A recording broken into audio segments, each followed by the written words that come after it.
ତିତୋସଙ୍କ ନିକଟକୁ ପ୍ରେରିତ ପାଉଲଙ୍କ ପତ୍ର ଅଧ୍ୟାୟ 1। ଅଭିବାଦନ। ପାଉଲ, ଈଶ୍ୱରଙ୍କ ଦାସ ଓ ଯୀଶୁଖ୍ରୀଷ୍ଟଙ୍କର ଜଣେ ପ୍ରେରିତ, ବିଶ୍ୱାସର ସହଭାଗିତା ଅନୁସାରେ ଯଥାର୍ଥ ପୁତ୍ର ତିତୋସଙ୍କ ନିକଟକୁ ପତ୍ର। ଈଶ୍ୱରଙ୍କ ମନୋନୀତ ଲୋକମାନେ ଅନନ୍ତ ଜୀବନର ଭରସା ପ୍ରାପ୍ତ ହୋଇ ଯେପରି ବିଶ୍ୱାସ ଓ ଭକ୍ତି ସହିତ ସତ୍ୟ ଜ୍ଞାନରେ ବୃଦ୍ଧି ପାଆନ୍ତି, ଏଥି ନିମନ୍ତେ ମୁଁ ପ୍ରେରିତ ହୋଇଅଛି।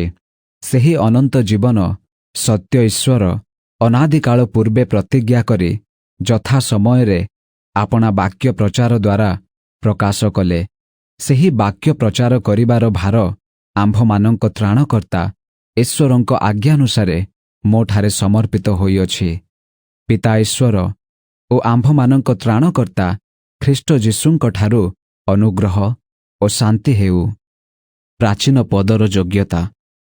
ମୋହର ଆଦେଶାନୁସାରେ ଅସମ୍ପୂର୍ଣ୍ଣ କାର୍ଯ୍ୟ ସବୁ ସମ୍ପୂର୍ଣ୍ଣ କରିବାକୁ, ପୁଣି ପ୍ରତ୍ୟେକ ନଗରରେ ପ୍ରାଚୀନମାନଙ୍କୁ ନିଯୁକ୍ତ କରିବାକୁ ମୁଁ କ୍ରୀତିରେ ତୁମ୍ଭକୁ ଛାଡ଼ି ଆସିଲି। ଯେଉଁ ବ୍ୟକ୍ତି ନିର୍ଦ୍ଦୋଷ ଓ ଏକ ସ୍ତ୍ରୀର ସ୍ୱାମୀ, ଯାହାଙ୍କ ସନ୍ତାନମାନେ ବିଶ୍ୱାସୀ ଅଟନ୍ତି ଓ କଦାଚରଣ କିମ୍ବା ଅବାଧ୍ୟ ନୁହନ୍ତି, ତାହାଙ୍କୁ ନିଯୁକ୍ତ କର। କାରଣ ଅଦକ୍ଷ ଈଶ୍ୱରଙ୍କ ବ୍ୟବର୍ତ୍ତା ସ୍ୱରୂପେ ନିର୍ଦ୍ଦୋଷ ହେବା ଆବଶ୍ୟକ। ସେ ସ୍ୱେଚ୍ଛାଚାରୀ କି ଆଶୁକ୍ରୋଧୀ କି ମଦ୍ୟପାୟୀ କି ବିବାଦ ପ୍ରିୟ କି କୁତ୍ସିତ ଧନ ଲୋଭର ଅଭିଳାଷୀ ନ ହୋଇ ଆତିଥ୍ୟ ପ୍ରିୟ, ଉତ୍ତମ ବିଷୟର ଅନୁରାଗୀ, ସୁବୁଦ୍ଧି, ନ୍ୟାୟପରାୟଣ, ସାଧୁ ଓ ମିତାଚାରୀ ହେଉନ୍ତୁ। ପୁଣି ଯେପରି ସେ ହିତଜନକ ଶିକ୍ଷା ଦେଇ ଉତ୍ସାହ ଦେବାକୁ ଓ ବିପକ୍ଷବାଦୀମାନଙ୍କୁ ଅନୁଯୋଗ କରିବାକୁ ସକ୍ଷମ ହୁଅନ୍ତି, ଏଥି ନିମନ୍ତେ ପ୍ରାପ୍ତ ଶିକ୍ଷାନୁଯାୟୀ ବିଶ୍ୱାସଯୋଗ୍ୟ ବାକ୍ୟକୁ ଦୃଢ଼ ଭାବରେ ଧରନ୍ତୁ। କାରଣ ଅନେକ ଅବାଧ୍ୟ ଲୋକ ଅସାର ବାକ୍ୟବାଦୀ ଓ ପ୍ରବଞ୍ଚକ ଅଛନ୍ତି, ବିଶେଷରେ ସୁନ୍ନତ ପ୍ରାପ୍ତ ଲୋକମାନଙ୍କ ମଧ୍ୟରେ ଅଛନ୍ତି। ସେମାନଙ୍କର ମୁଖ ବନ୍ଦ କରିବାର ଆବଶ୍ୟକ। ସେମାନେ କୁତ୍ସିତ ଧନ ଲାଭ ନିମନ୍ତେ ଅନୁପଯୁକ୍ତ ଶିକ୍ଷା ଦେଇ ଗୋଟିଏ ଗୋଟିଏ ପରିବାରକୁ ସମ୍ପୂର୍ଣ୍ଣ ରୂପେ ପଥଭ୍ରଷ୍ଟ କରନ୍ତି। ସେମାନଙ୍କର ଜଣେ ସ୍ୱଜାତୀୟ ଭାବବାଦୀ କହିଅଛନ୍ତି, କ୍ରୀତିବାସୀମାନେ ସର୍ବଦା ମିଥ୍ୟାବାଦୀ, ହିଂସକ ପଶୁତୁଲ୍ୟ ଓ ଅଳସୁଆ ପେଟୁକ ଅଟନ୍ତି। ଏହି ଉକ୍ତିଟି ସତ୍ୟ। ଏଣୁ ସେମାନେ ଯେପରି ଯିହୁଦୀମାନଙ୍କ କଳ୍ପିତ ଗଳ୍ପ, ପୁଣି ସତ୍ୟରୁ ବିମୁଖ ହୋଇଥିବା ଲୋକମାନଙ୍କ ବାକ୍ୟ ପ୍ରତି ମନୋଯୋଗୀ ନ ହୋଇ ବିଶ୍ୱାସରେ ସବଳ ହୁଅନ୍ତି। ଏଥିପାଇଁ ସେମାନଙ୍କୁ ଦୃଢ଼ ରୂପେ ଅନୁଯୋଗ କର। ସୂଚୀ ଲୋକମାନଙ୍କ ନିମନ୍ତେ ସମସ୍ତ ହିଁ ସୂଚୀ, କିନ୍ତୁ କଳୁଷିତ ଓ ଅବିଶ୍ୱାସୀମାନଙ୍କ ନିମନ୍ତେ କୌଣସି ବିଷୟ ସୂଚୀ ନୁହେଁ। ବରଂ ସେମାନଙ୍କ ମନ ଓ ବିବେକ ଉଭୟ ହିଁ କଳୁଷିତ। ସେମାନେ ଈଶ୍ୱରଙ୍କୁ ଜାଣନ୍ତି ବୋଲି ସ୍ୱୀକାର କରନ୍ତି, କିନ୍ତୁ ସେମାନେ ଆପଣା କର୍ମ ଦ୍ୱାରା ତାହାଙ୍କୁ ଅସ୍ୱୀକାର କରନ୍ତି। ସେମାନେ ଘୃଣ୍ୟ ଓ ଅବାଧ୍ୟ, ପୁଣି ସମସ୍ତ ସତ୍କର୍ମର ଅଯୋଗ୍ୟ। ତିତୋସ ଅଧ୍ୟାୟ 2। ହିତଜନକ ଶିକ୍ଷା। କିନ୍ତୁ ତୁମ୍ଭେ ହିତଜନକ ଶିକ୍ଷାର ଉପଯୁକ୍ତ କଥା କୁହ। ବୃଦ୍ଧ ପୁରୁଷମାନଙ୍କୁ ମିତଭୋଗୀ, ଗମ୍ଭୀର, ସୁବୁଦ୍ଧି, ପୁଣି ବିଶ୍ୱାସ, ପ୍ରେମ ଓ ସହିଷ୍ଣୁତାରେ ସବଳ ହେବାକୁ, ପୁଣି ବୃଦ୍ଧ ସ୍ତ୍ରୀମାନଙ୍କୁ ସେହିପରି ପରନିନ୍ଦୁକା ଓ ମଦ୍ୟପାନରେ ଆସକ୍ତା ନ ହୋଇ ସୁଧାଚାରିଣୀ ହେବାକୁ ଓ ସୁଶିକ୍ଷା ଦେବାକୁ ଅନୁରୋଧ କର। ଈଶ୍ୱରଙ୍କ ବାକ୍ୟ ଯେପରି ନିନ୍ଦିତ ନ ହୁଏ, ଏଥି ନିମନ୍ତେ ସେମାନେ ଯୁବତୀମାନଙ୍କୁ ପତିବ୍ରତା, ସନ୍ତାନ ବତ୍ସଳା, ଆତ୍ମସଂଯମୀ, ସତୀ, ସୁଗୃହିଣୀ, ସୁଶୀଳା ଓ ଆପଣା ଆପଣା ସ୍ୱାମୀର ବଶୀଭୂତା ହେବାକୁ ଶିକ୍ଷା ଦିଅନ୍ତୁ। ସେହିପରି ଯୁବକମାନଙ୍କୁ ସର୍ବ ବିଷୟରେ ସୁବୁଦ୍ଧି ହେବା ପାଇଁ ଉତ୍ସାହ ଦିଅ। ତୁମ୍ଭେ ନିଜେ ଆପଣା ଆଚରଣରେ ସତ୍କର୍ମର ଆଦର୍ଶ ଦେଖାଅ। ଶିକ୍ଷାରେ ନିଷ୍କପଟ ଓ ଗଭୀର ଭାବ ଏବଂ ହିତଜନକ ଅଖଣ୍ଡନୀୟ ବାକ୍ୟ ପ୍ରକାଶ କର, ଯେପରି ବିପକ୍ଷ ଲୋକ ଆମ୍ଭମାନଙ୍କ ବିଷୟରେ କୌଣସି ମନ୍ଦ କଥା କହି ନ ପାରି ଲଜ୍ଜିତ ହେବ। ଦାସମାନଙ୍କୁ ଶିକ୍ଷା ଦିଅ ଯେ ସେମାନେ ଆପଣା ଆପଣା କର୍ତ୍ତାମାନଙ୍କର ବଶୀଭୂତ ହୋଇ ରୁହନ୍ତୁ। ସମସ୍ତ ବିଷୟରେ ସେମାନଙ୍କର ସନ୍ତୋଷ ଭାଜନ ହୁଅନ୍ତୁ। ପ୍ରତିବାଦ ନ କରନ୍ତୁ। କିଛି ହିଁ ଚୋରି ନ କରି ବରଂ ସମ୍ପୂର୍ଣ୍ଣ ବିଶ୍ୱସ୍ତତା ପ୍ରକାଶ କରନ୍ତୁ। ଯେପରି ସେମାନେ ସବୁ ବିଷୟରେ ଆମ୍ଭମାନଙ୍କ ତ୍ରାଣକର୍ତ୍ତା ଈଶ୍ୱରଙ୍କ ଶିକ୍ଷାର ଅଳଙ୍କାର ସ୍ୱରୂପ ହୁଅନ୍ତି। କାରଣ ସମସ୍ତ ମାନବର ପରିତ୍ରାଣ ନିମନ୍ତେ ଈଶ୍ୱରଙ୍କ ଅନୁଗ୍ରହ ପ୍ରକାଶିତ ହୋଇଅଛି।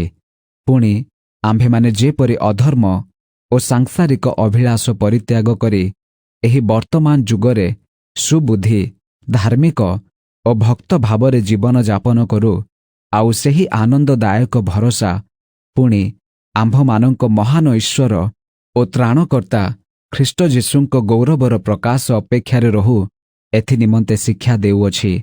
ସେହି ଖ୍ରୀଷ୍ଟ ଯୀଶୁ ଆମ୍ଭମାନଙ୍କୁ ସମସ୍ତ ଅଧର୍ମରୁ ମୁକ୍ତ କରିବାକୁ ଓ ଆପଣା ନିମନ୍ତେ ସତ୍କର୍ମରେ ଉଦ୍ଯୋଗୀ ନିଜସ୍ୱ ଲୋକ ସ୍ୱରୂପେ ଶୁଦ୍ଧ କରିବାକୁ ଆମ୍ଭମାନଙ୍କ ନିମନ୍ତେ ଆପଣାକୁ ଦେଲେ। ଏହି ସମସ୍ତ କଥା କହି ପୂର୍ଣ୍ଣ କ୍ଷମତା ସହ ଉତ୍ସାହ ଦିଅ ଓ ଅନୁଯୋଗ କର, କେହି ତୁମ୍ଭକୁ ତୁଚ୍ଛ ନ କରୁ।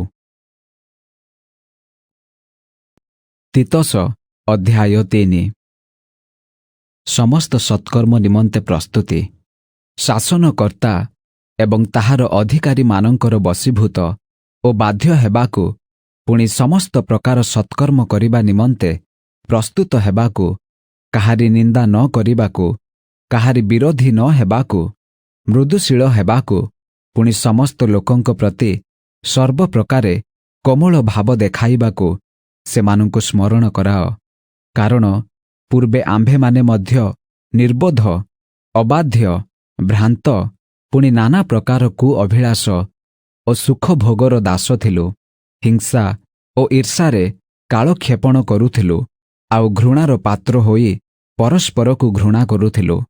କିନ୍ତୁ ଯେତେବେଳେ ଆମ୍ଭମାନଙ୍କ ତ୍ରାଣକର୍ତ୍ତା ଈଶ୍ୱରଙ୍କ ଦୟା ଓ ମାନବ ଜାତି ପ୍ରତି ତାହାଙ୍କ ପ୍ରେମ ପ୍ରକାଶିତ ହେଲା, ସେତେବେଳେ ସେ ଆମ୍ଭମାନଙ୍କ କୃତ ଧର୍ମକର୍ମ ସକାଶେ ନୁହେଁ, ମାତ୍ର ଆପଣାର ଦୟାନୁସାରେ ନୂତନ ଜନ୍ମର ପ୍ରକ୍ଷାଳନ ଓ ପବିତ୍ର ଆତ୍ମାଙ୍କ ନୂତନୀକରଣ ଦ୍ୱାରା ଆମ୍ଭମାନଙ୍କୁ ପରିତ୍ରାଣ କରିଅଛନ୍ତି।